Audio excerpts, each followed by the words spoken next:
চুলা বানাবেন যার মাধ্যমে প্রতি মাসে আপনার কয়েক গুণ গ্যাসের টাকা বেঁচে যাবে। প্রিয় দর্শক, স্ক্রিনে যে কপার পাইপটা দেখতে পাচ্ছেন, এইরকম একটা কপার পাইপ সংগ্রহ করে সেটাকে রাউন্ড শেপে গোল করে নিতে হবে।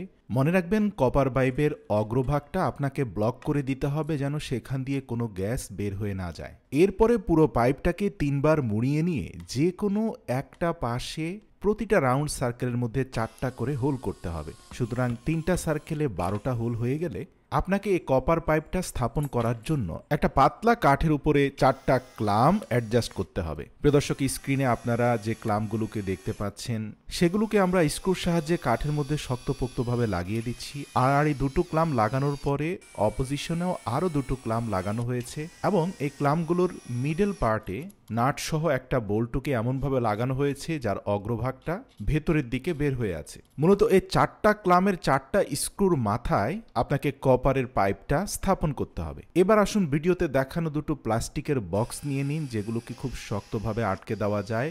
এয়ার টাইট এরকম দুটো বক্সের উপরিভাগে দুটি সমান্তরাল ছিদ্র করে নিন। এবার কপার চুলা থেকে কিছুটা দূরত্বে দুটি বক্সকে স্থাপন করুন। আপনার নির্মিত চুলা থেকে বক্সগুলো যেন সরে না যায় এর জন্য নিচে কিছু আঠা লাগিয়ে সে বক্সগুলোকে স্থাপন করুন। সর্বশেষ এয়ার কম্প্রেশন একটি মোটর লাগিয়ে দিন, যার মাধ্যমে বাতাসের তীব্র চাপ সৃষ্টি করা যাবে। এবার আসুন ছিদ্রগুলোর সাথে কপার পাইপকে কানেক্ট করতে হবে। প্লাস্টিক জারের সর্বশেষ হোলে পাইপের এক অংশ ঢুকিয়ে অপর প্রান্ত একটা কপার পাইপের সাথে একটা জিপ টাইয়ের মাধ্যমে শক্তপোক্তভাবে লাগিয়ে দিন। প্রথম জারের অপর ছিদ্রের সাথে দ্বিতীয় জারের প্রথম ছিদ্রটি আরেকটি প্লাস্টিক পাইপের মাধ্যমে কানেক্ট করে দিন এবং সর্বশেষ জারের অবশিষ্ট ছিদ্রটির সাথে এয়ার কম্প্রেসর কানেক্ট করে দিন। এটাও একটা জিপ টাইয়ের মাধ্যমে শক্তপোক্তভাবে লাগিয়ে দিন। প্রতিটি ছিদ্রপথে পর্যাপ্ত পরিমাণে আঠা লাগিয়ে দিন যেন কোনোভাবে বাতাস লিক করতে না পারে। আমরা যদি বাঁ দিক থেকে মোটর সহ জারগুলোকে দেখতে থাকি তাহলে আপনি দেখতে পাবেন প্রথম জারের একটা পাইপ কানেক্ট রয়েছে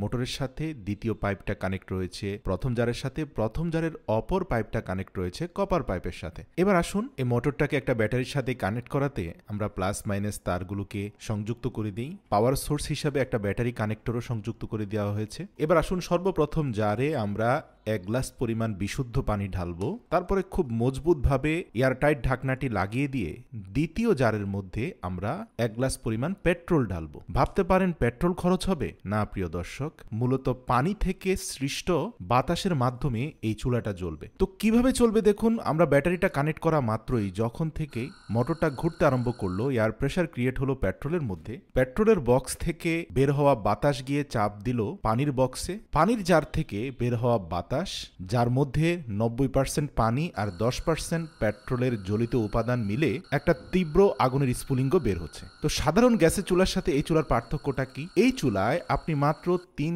থেকে 400 গ্রাম পেট্রোল দিয়ে অন্তত 10 দিন পর্যন্ত আগুন জ্বালিয়ে বিভিন্ন ধরনের রান্নাবান্নার কাজ করতে পারবেন। এই আগুনটা জ্বলতে পানি এবং বাতাসের প্রেসারের ভূমিকাই সবচেয়ে বেশি। পেট্রোলের খরচ খুবই কম। সত্যি আপনার মস্তিষ্ককে ব্যবহার করে বিজ্ঞানের ছোটখাটো জ্ঞানগুলোকে অ্যাপ্লাই করলে জীবন আরো অনেক সহজ হয়ে যায়। ভিডিওটি